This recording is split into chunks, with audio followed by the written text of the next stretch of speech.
ഈ വിഷയത്തിൽ സർക്കാരിന്റെ അഭിപ്രായം രേഖപ്പെടുത്തി ഒരു കത്ത് ഗവർണർക്ക് നൽകാൻ തീരുമാനിച്ചിട്ടുണ്ട്. അത് ഹൈക്കോടതിയിലെ 2 ബെഞ്ചുകളും സിംഗിൾ ബെഞ്ചും ഡിവിഷൻ ബെഞ്ചും വിധിച്ചിട്ടുള്ളതാണ്. അതിന്മേൽ അപ്പീലുമായിട്ട് സുപ്രീം കോടതിയിൽ പോയി ഗവർണർ. സുപ്രീം കോടതി വിധിയും വളരെ കൃത്യമായിട്ട് തന്നെ 2 ആക്ടിലെയും വ്യവസ്ഥകൾ ചൂണ്ടിക്കാണിച്ചുകൊണ്ട് ഗവൺമെന്റുമായി ആലോചിച്ചു വേണം ചെയ്യാനെന്ന് വ്യക്തമാക്കിയിട്ടുള്ളതാണ്.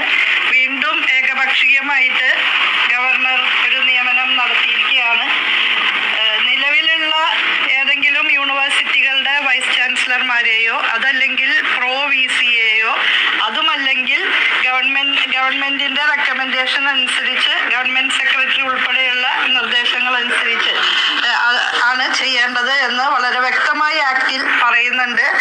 ആക്ടിൽ പറയുന്ന കാര്യങ്ങളെയും കോടതി വിധികളെയും ഒക്കെ കാറ്റിൽ പറത്തിക്കൊണ്ട് കോടതി വിധിയെ ശരിയായ രീതിയിൽ അല്ലാതെ വ്യാഖ്യാനിച്ചുകൊണ്ടാണ് ഇപ്പോൾ ഈ നിയമനം നടന്നിട്ടുള്ളത്.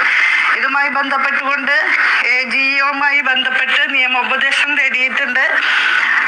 സർക്കാരിന്റെ ഭാഗത്തു നിന്ന് ഈ വിഷയത്തിൽ സർക്കാരിന്റെ അഭിപ്രായം രേഖപ്പെടുത്തി ഒരു കത്ത് ഗവർണർക്ക് നൽകാൻ തീരുമാനിച്ചിട്ടുണ്ട്. അതിന്റെ നടപടിക്രമങ്ങൾ മുന്നോട്ട് പോവുകയാണ്.